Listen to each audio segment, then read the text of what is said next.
Hello once again, and welcome to another episode of Inside IUE Sports. I'm your host, Caleb Gillock, and on today's episode, we're going to start off by talking about women's basketball, and joining me to do so is head coach Tiffany Selhorst. Coach, thanks for joining me. Thanks, Caleb. Well, obviously a great season for you last year, and you picked up several new players for this year. Let's go ahead and talk about a little bit about each player on the roster, starting with the new players. We'll start with freshman Libby Springmeyer from Eaton High School. Okay. Libby, I like to say she's about 5'9" with a 6'2" wingspan. She's a point guard for us, or can play a little bit of 1-2 guard. And with that long wingspan, we can use her a lot in a lot of different areas on defense. So we're excited about that. She can also hit some big shots for us.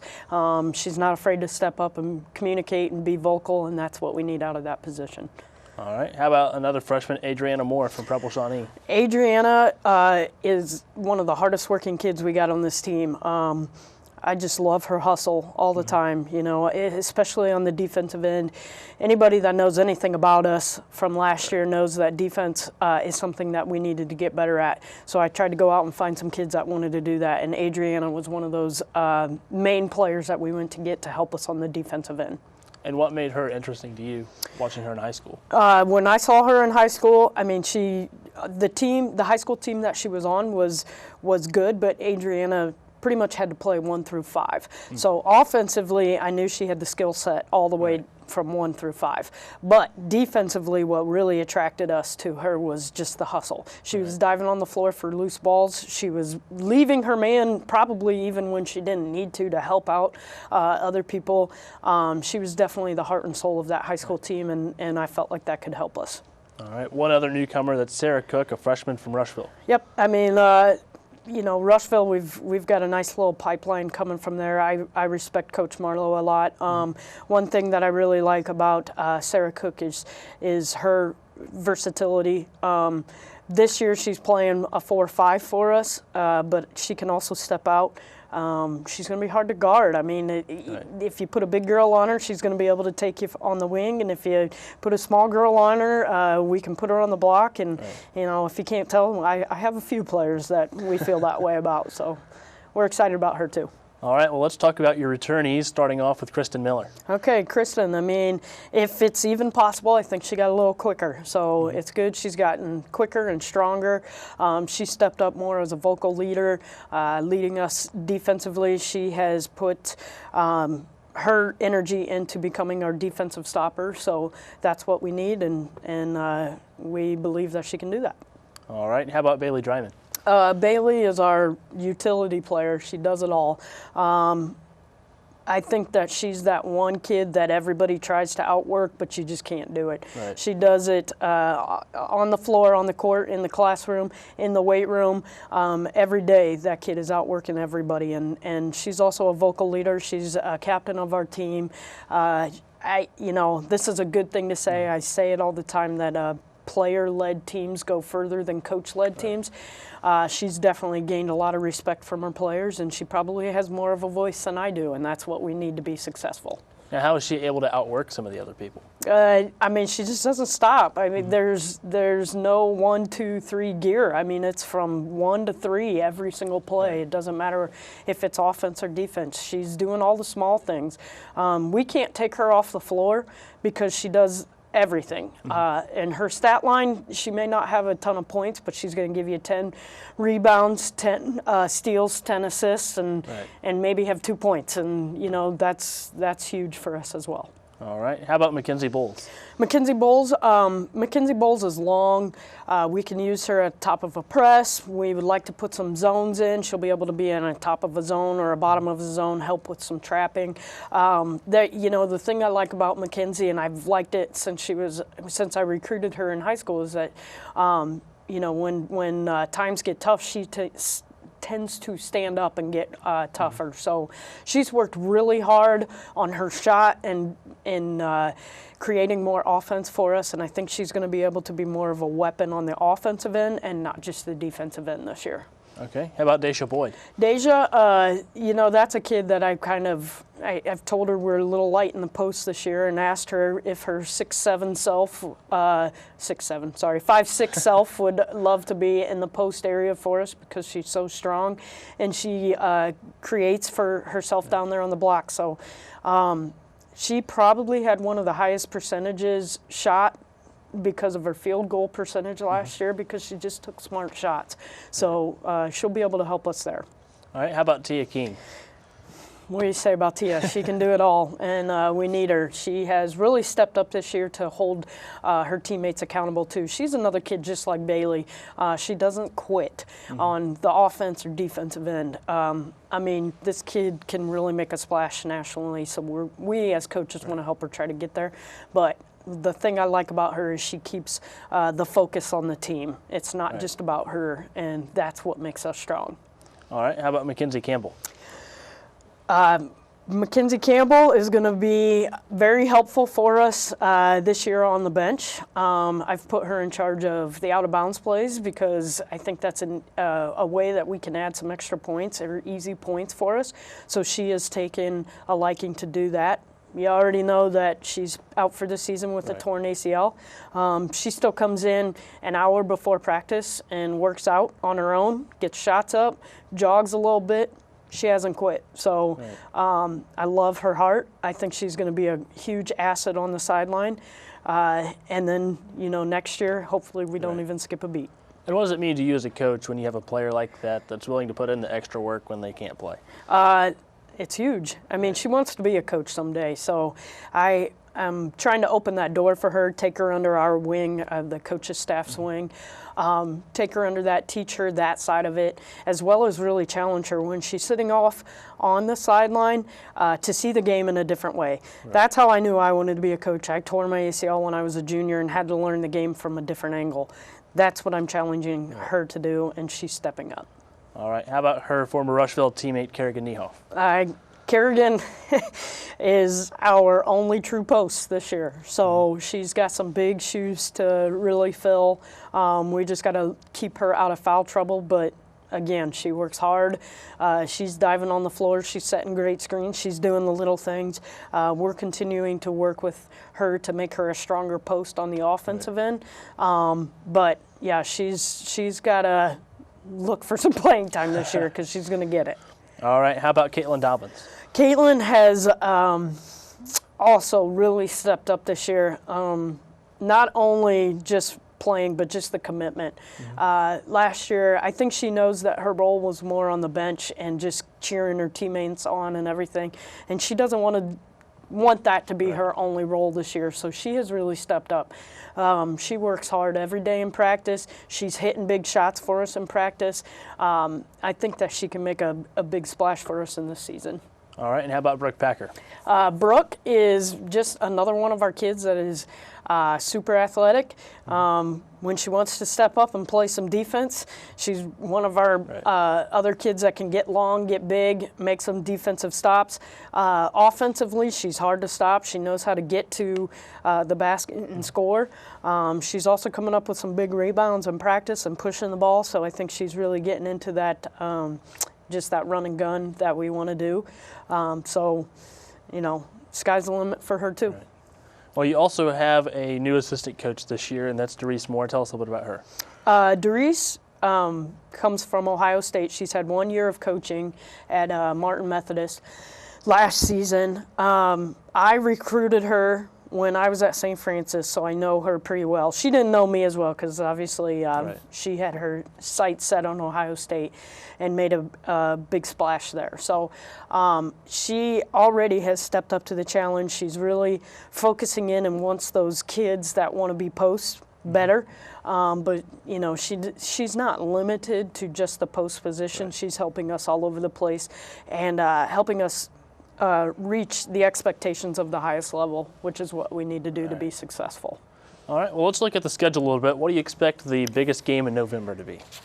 In November, man, we got so many good ones. I have to say we've got the University of St. Francis out of Fort Wayne. That will be a good one for us, because they are year in, year out one of the top in the Crossroads. But I also am looking forward to Marian University. we played them really strong last year for a half, but we couldn't put it all together. This year, I think we're going to come back a little bit different. We're going to play more to our strengths and not just give up and roll over on them this year. But they are one of the toughest teams we've got on our schedule throughout the whole season. So it'll show us who we really are. Right. And how about in December? December, we start some conference play there, so we need to start off strong. We start with Carlo, and we actually play them twice.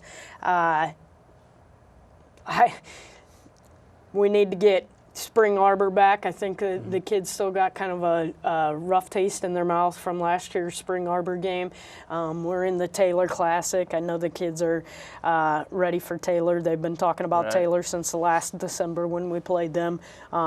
We felt like we could play a little bit better than we did, so we want to show them who we really can be. So I would say all of them, Caleb.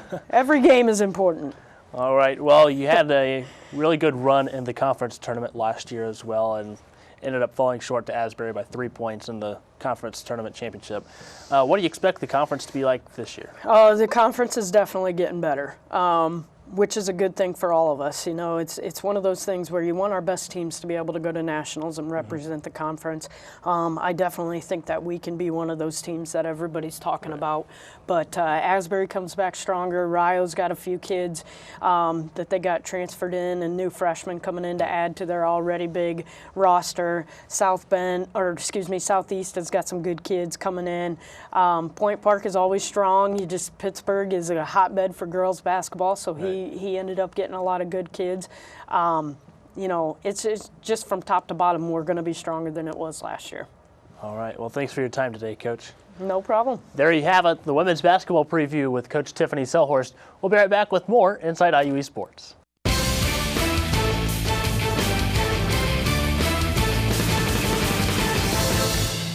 This is where a busy mom can work toward a bachelor's degree from a top national university during softball practice. It's where a service member can continue his college studies from anywhere in the world, and where you'll benefit from one of the country's most effectively delivered online programs. Woohoo! So, if you've ever wondered if a college education is really worth it, this is where you'll see that it is. This is Indiana University East Online.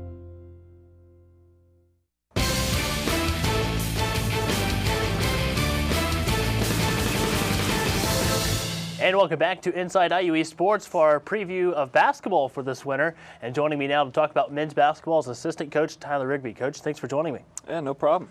Well, let's start breaking down your roster. We'll start with the incoming players. Let's start with sophomore Josh Solon. He went to the Danville Area Community College.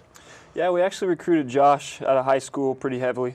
He went to Cathedral High School in Indianapolis and ended up not getting him. He went to a junior college and kind of saw his name late in the recruiting and noticed that he was looking to get out of there, and he kind of fell into our laps, and it's been a pleasant surprise. He does a lot of different things, a very versatile player, athletic, plays hard, rebounds it well, does kind of the small things for us. All right, how about freshman Aaron Thomas from Northrop High School in Fort Wayne? Aaron's very long, fairly athletic.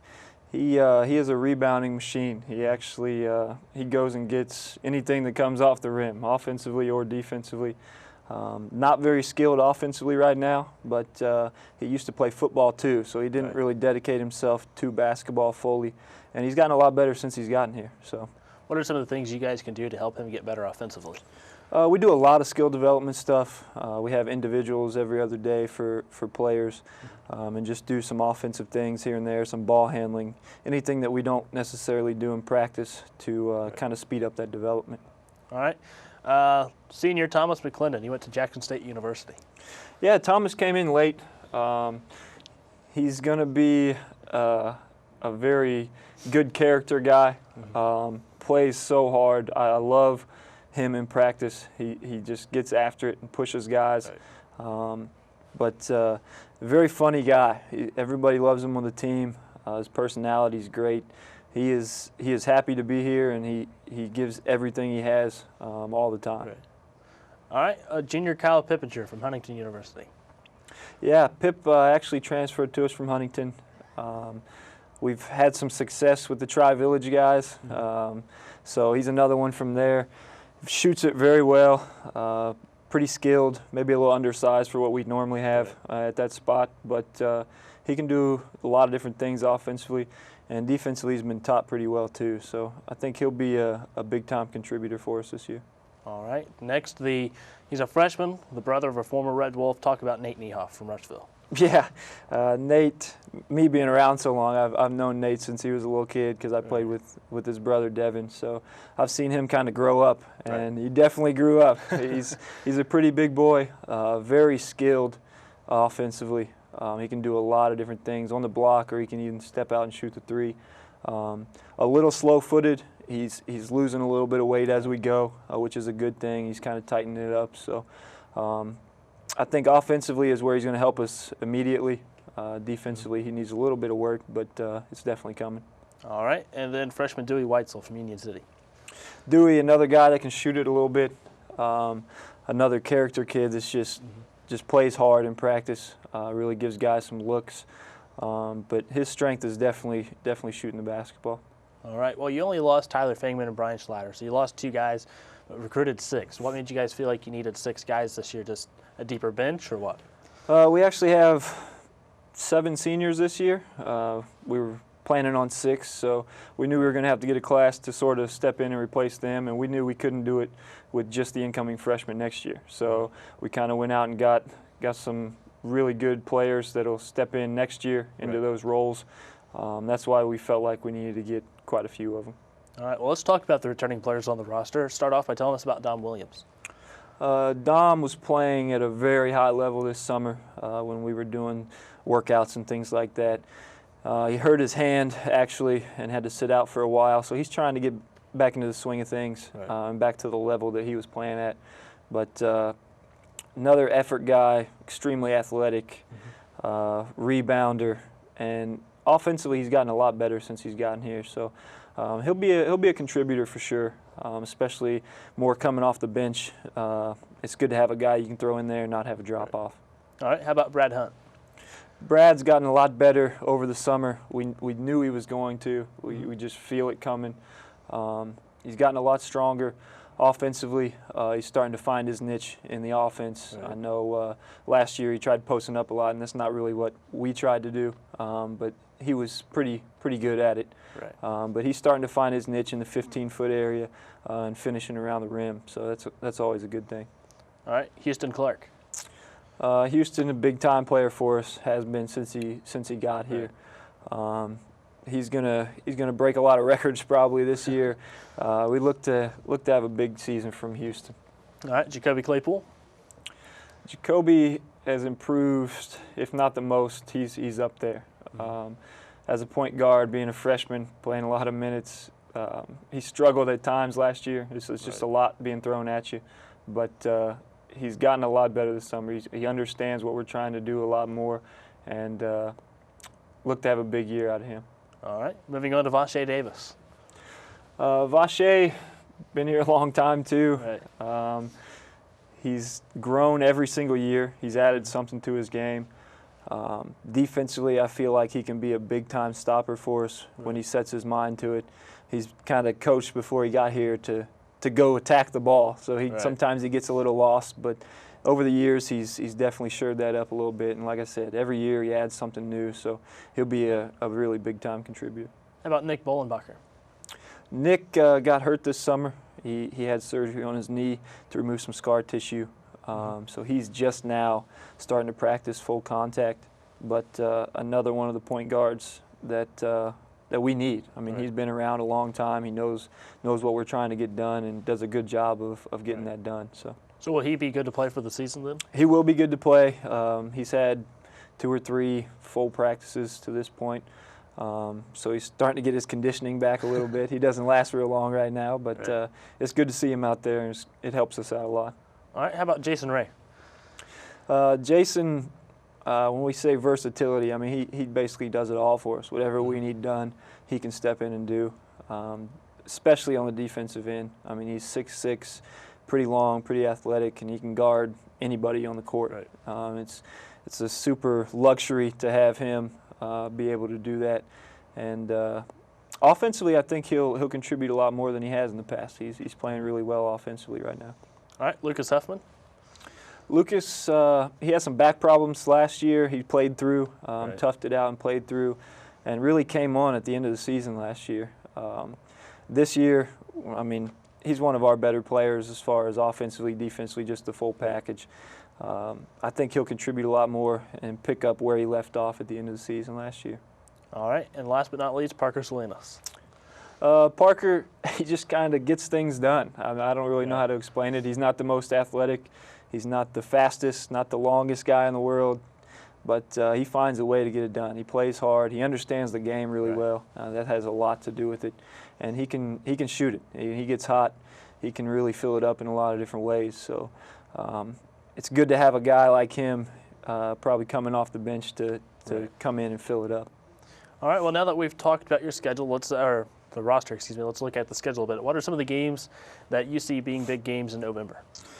The first one is always big. Right. You want to get started off on the right foot, and Madonna is a good basketball program. Every year they're a solid team. They're well coached.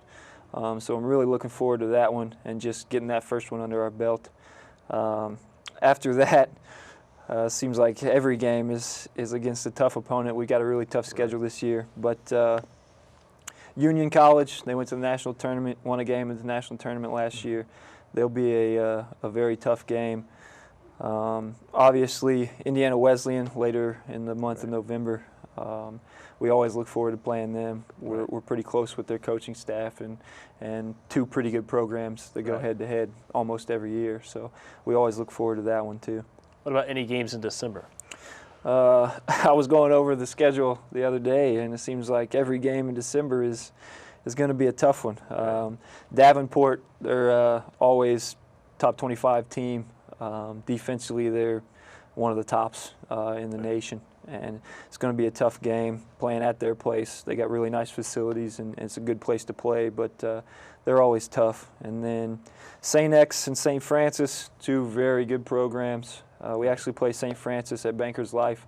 That'll be fun. It'll be after the Pacers game, so that'll be a fun game. And then we travel to Nebraska, which is going to be a pretty long trip with a lot of cornfields, which we're used to. But Bellevue and Valley City, they'll both be quality teams. Bellevue is always top 15, top 10, very athletic, so looking forward to those games. All right. How about January and February? We start getting into conference. We've added a couple teams to conference again this year. It's getting a lot better. The quality of teams is it's getting a lot better. Nationally, we've always been at the bottom as far as the conference, and I think this year we're going to make a big jump with the quality of teams that we have now. All right. Well, last year you made it to the national tournament and fell in the first round, but what are the expectations of the team for this year? We talk about that in the summer. We do a lot of things as a team and ask them what they want their goals to be and stuff. And they didn't really come up with too many goals this season. They just wanted to get better every day. And I think that's a good thing, especially as a coach. That's what you want to hear. We're kind of taking it day by day where we just want to get better at something each day. Right. And if we do that throughout the season, we feel like we're going to be a pretty tough team. So. All right. Well, thanks for your time today, Coach. Thanks for joining me. Yep, no problem. All right. Well, there you have it, the men's basketball season preview from assistant coach Tyler Rigby. We'll be right back with more Inside IUE Sports.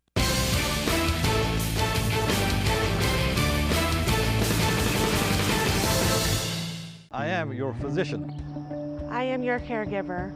I am your spiritual support. I am here to help you be independent and achieve your optimal health. But I am also a cancer survivor. I am living with diabetes. I am a chef. And an artist.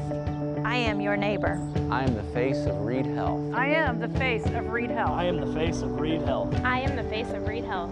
I am the face of Reed Health. Reed Health, right beside you.